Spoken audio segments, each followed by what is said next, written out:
she's going to introduce herself just now. We're going to be discussing how to go about some mental health issues. We're going to be discussing self-harming and how to find different ways to cope. And most of all, we are going to find ways to cover the scars and turn them into a beautiful art. And that's essentially what Soweto Ink is trying to do for this mental health awareness month. So without talking too much, I'm just going to get right into it. I'm going to ask Ongie to introduce herself. Tell us a little something about you. Hi guys, so I'm Ongie. I was born in the Eastern Cape. I'm 27 and I lived half my life in Orlando West here in Soweto. So I'm practically from this side. Considering your own story, how are you feeling about that coming up? So I think I'm essentially doing this because it's been heavy on me for a while and I obviously need to let it out and let people know out there that it's okay to speak about it and not hide it. Because I feel like that's what makes it worse. Okay, so tell us your story. Essentially I started self-harming when I was in grade 10, right? I was in school. Something triggered me because I didn't grow up in a very nice environment, I would say. I had a very big family and we lived in a very small house. Half of the responsibilities were on me, or I felt like half of the responsibilities were for me. And you're the eldest. And I lived with people that didn't take responsibility for anything, including the people that are older than me, type of thing, My mom at the time didn't live with me, so I feel like essentially that's where it started, not having a relationship with my own mother. Because I think I needed her at the time, and the only person that raised us was our grandmother and my aunt. So obviously there's going to be some issues there. So I didn't take it to heart at the time. I was just like, probably I'm just being childish, It's probably going to pass, it's a phase. And I realized that whenever I did cut, I felt so much better about how I felt. Like I didn't have this lump in my chest anymore. Fast forward to 2012, that was my matric year. I was a matric. So I had just got confirmed at church, right? There was a surprise at one of my friend's place, who's my boyfriend's friend as well at the time. So we're at the bar, and my cousin was there, or someone close to me was there. And we were having fun, and my boyfriend left with someone that is close to me. And they said they're going to Fetty Jacket. So being the person that I am, I obviously trust that they're going to Fetty Jacket. And this was late in the evening, like 11 to 12. So they go on for close to 30 minutes. So I'm like, okay, it's because it's a short distance to walk, let me just go check what's going on. I get there and I didn't like what I found, because I found them in a very compromising and uncomfortable situation that obviously wasn't comfortable for me either. And he told me to get the fuck out, so I did. I went out and I decided to not tell the other people that I'm leaving, so I just took my bag and I left. People ran after me and they told me no, don't leave, you can't walk alone, it's late, And I wasn't having it, so they're just like, oh, okay, because everybody was late at the time. So I walked and there was these two guys walking behind me, so I'm like, okay, calm down, girl. Nothing's gonna happen. These guys, come on fast now, so they're like, hi, what are you doing walking here alone? You shouldn't be walking alone this time. I'm like, I'm going home, So I get home. Well, I don't really get home, so I'm close to home now. I'm by the corner. Now, so they start hitting me and they start grabbing me. So there's an open field not far off to where I used to live. There's an open field there, so they grab me and they take me there. And obviously they start raping me, they start tearing my clothes up, and they took turns in doing whatever they were doing. And then they pointed a knife at me and told me to run and not look back. Took my phone, they took my bag. So I couldn't go back home because back home is my grandmother. And I can't imagine what would happen to her if she saw me like that. So I ran to the freeway, only to bump into an ambulance by the robots because I thought I was going to run back to where I was from. So they took me to the police station. Got to the police station, they told me that I need to go show the scene. So we go. On the way there, we bump into these two people that got me into that situation in the first place. So they're laughing and they having fun. So we stop the car and I start breaking down, so I don't say anything. I go show the police the scene, and then I went back to the police station. I wrote my statement. When I got there, I found everyone there, like literally all the people that were there. And my partner was there as well, but the person that was close to me, that was with him at the time, wasn't there. Got there, wrote my statement, I described who the guys were, and yeah, had to go back to my partner's place because I couldn't, you know. So I got there and he told me that he is craving me and he wants to have intercourse with me. I couldn't say anything at the time because I'm traumatized from what had happened. And he knows. Just now, and he knows. I mean, he was at the police station to witness that. So yeah, I let it happen. I just laid there, you know. And yeah, it happened. And then yeah, the next day the cops came and we went to the clinic and we did all that counseling and that.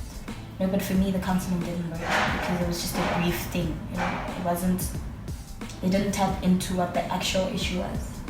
So yeah, they gave me what they were supposed to give me and I had to go live with my mother now. I had a diary that I used to write in and it wasn't working. So yeah, I started slitting my wrists again. This time like I'd cut really deep. So flashbacks would hit me like very often. I wrote my matric and December I discovered that I was pregnant. So yeah, fast forward to that, I think I didn't get over what happened with the whole rape situation. They found one of the guys that raped me, and yeah, he went to jail, but he paid the cops to take him out. So he was out. A few weeks later, he spoke to me like he doesn't know me at all. And he nagged on me, so I was just like, okay. And he's in the neighborhood that I like often go to. So technically speaking, I didn't get justice. When I asked the cops what was going on, you know, because I gave you guys statements, I gave you guys a description, I gave you guys how this guy looks, you know. They're like, I wrote the wrong statement, and this was a woman that was assisting me. Like my statement was wrong, it wasn't accurate, and so they can't build a solid case against this guy. So what I heard was this guy has been raping girls around that area almost all the time. So I think also that made it worse, and the fact that nobody took or acknowledged what they did, you know, or what happened. I think everybody just made it seem like I was hard-headed, I decided to leave. So what happened had to happen because I left, you know. So yeah, I don't think I got over it, and I think it caught up with me in the years because I just bottled everything up and just kept quiet, you know. So I cut, then I started doing tattoos. So my first tattoo was my daughter's name. And yeah, it was okay. And I started cutting some more. And then I realized that, okay, my scars are not gonna go in. So I did more tattoos. But I was like, I can't afford tattoos at the moment. So I cut some more, you know? So it was an emotional build-up. Like every time I'd feel like I'm not okay or I'm sinking, I'd do that. So yeah, that's basically it in a nutshell. The last time I stopped was last year, around this time. Because yeah, I was hospitalized and they told me that I have major depression and anxiety, and they gave me pills and they injected me and they admitted me, and yeah. So I think I stopped from there because the pills made me really numb to everything, you know. I didn't think about anything. I slept half the time because they gave me sleeping pills and antidepressants as well, and they alter with your mood. So I was okay for some time. Now obviously you're going to depend on those for you to be okay. Yeah. So yeah, now I'm here.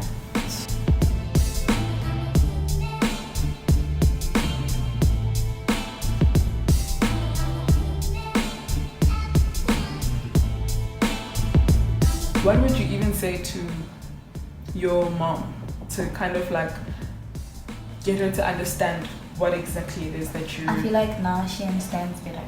It wasn't because of the cutting, you know. I think she actually saw that I wasn't okay. I feel like a person should just listen. You know, don't listen for you to respond. Listen to me when I say to you, I'm not okay. Yeah. And I just need someone to talk to. And you're this person right now. So if you're gonna tell me that no, that's not real, you know, you're gonna get over it, that's not what's gonna happen. It doesn't just go away. It's not like it's a headache, you know. It's not a headache. You don't take pills for it, or you do. Like, it's not something that you take pills for and it just automatically goes away. So I think people with such issues need to be listened to, honestly, you know. Because half of them are scared that if they voice out what they need to, then they're going to be judged. They're just going to be like, you have white people syndrome because only white people go through such things, you know. I don't want to talk to someone and be judged for opening up, because that's what makes it worse. The fact that I can't talk to anyone because I'm scared that someone's going to say this. I already know the reaction. Yeah. Listening. That's it.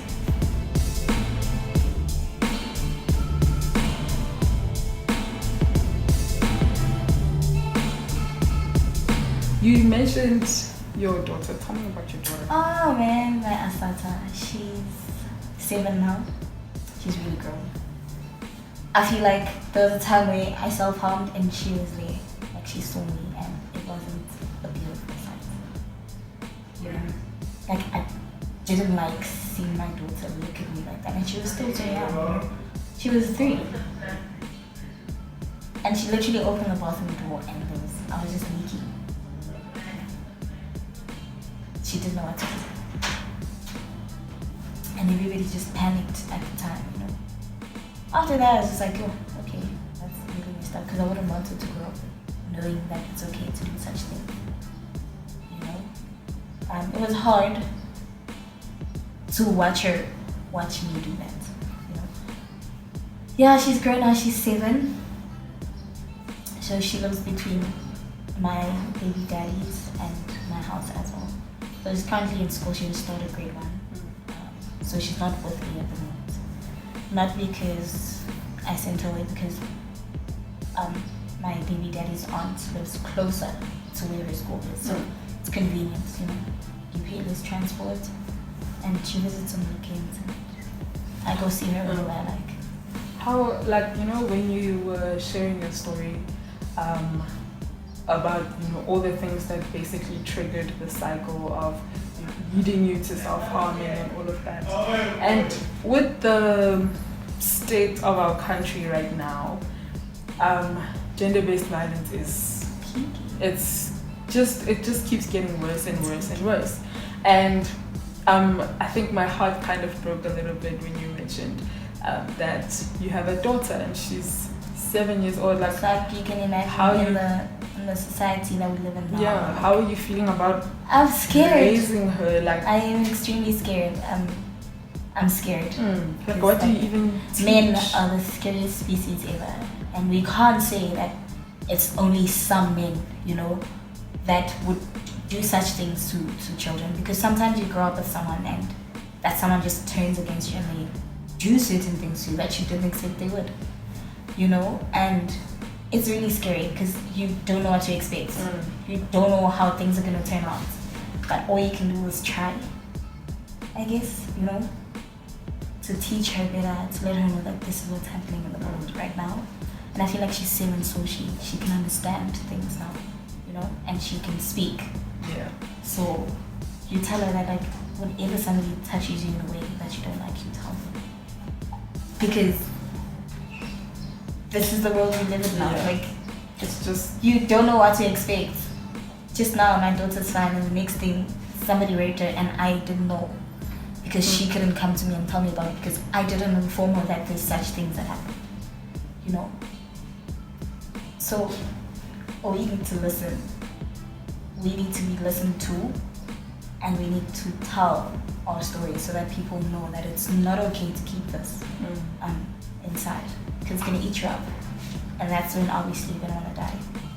And that's not always an option, because you don't know what you have in store in the future, you know. Yeah. It could be something great, but you wouldn't experience that because that happened to you. Like, you had to go through that, and you were just like, that's it. Are you like, currently, are you talking to anybody? Have you No, found... no. I'm not talking to anyone. I do sometimes talk to my mom, you know. I feel like I'm not good at talking. I'm more better at texting. So I text a lot. I still have insomnia. I still have like major depression. But I feel like now I know better, you know. Cutting is not an option. Okay, I'll have my scars and then what? I mean, have you been able to kind of... I mean, having a coping mechanism in itself is kind of tricky because you want to be healthy. Tricky. But have you thought of, or have you developed better coping mechanisms that don't hurt you? A few years ago, I started getting inked. Yeah, that's what makes me feel better, honestly. Getting inked, because it's the same feeling as cutting yourself. The only thing is you're getting something beautiful out of it instead of like disgusting scars where people are gonna ask you what happened all the time, and you need to just go back and tell the same story over and over again for the rest of your life.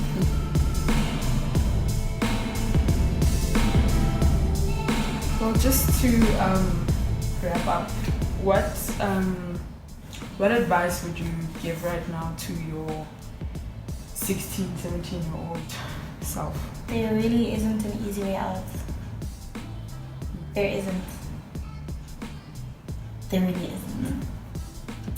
Because sometimes you need to grow through what you go through. Because that phase of your life is not going to be forever. I mean, you might be in a mental state where you're like, you know what, I'm done. Yeah. But then what, you know, you're done, and then you don't get to live up to your full capabilities because you just decided to end it there and then. Yeah. I mean, it's really hard. I won't say that it's easy. It's extremely hard. But like one day at a time, and it's gonna be okay. I didn't know that a year from now I'd stop self-harming because that was a thing for me to be okay. I really didn't think I was gonna get here, and now I'm here. I have a 7-year-old that looks up to me, that I have responsibility for. And you, who's 16, have a future ahead of you that you need to look forward to, because you don't know what the future has in store for you. So if you don't live up to that, then what's gonna happen? It's good advice. What's gonna happen? Because I feel like I would have died. I wouldn't have a daughter right now. You know, I wouldn't be working, but I'm grateful for the job that I have. I wouldn't be earning any income. I wouldn't be able to give myself the things that I want, or my daughter, or my family, you know? Such things, like where would my family be now, you know? Type of thing. Yeah. And even after my daughter, like, my daughter will grow up saying that, no, my mother killed herself because she was depressed. Because I don't think anybody would want to understand why you had to leave me in this world because you were depressed. I feel like it's something that you could have gone over. So it's going to be so much easier for me to teach her, like, so that even if, God forbid, she goes through such, I'm able to help her because I've been through such, you know? So yeah. Well, thank you so much for sharing your story. Thank you for having me. I know that it's not very easy. It's not, bro. I was close to tears, but I'm just like, oh, makeup. Yeah. Well, thank you so much, Ongie. Thank you so much for having me. Thank you to everybody that watched. I'm gonna leave Ongie's details so that you guys can go check her out, see what else she has to say to you. But most importantly, I hope that you guys have, you know, heard her story, and if you can relate, maybe, you know, this is an opportunity for you to take a different path from where you are, if that's what's happening. But I think it's important for us to share these stories and, you know, share some good solutions. Like Ongie said, right now she has better coping mechanisms that don't actually hurt her. So once again, thank you so much for tuning in. See you on the next one.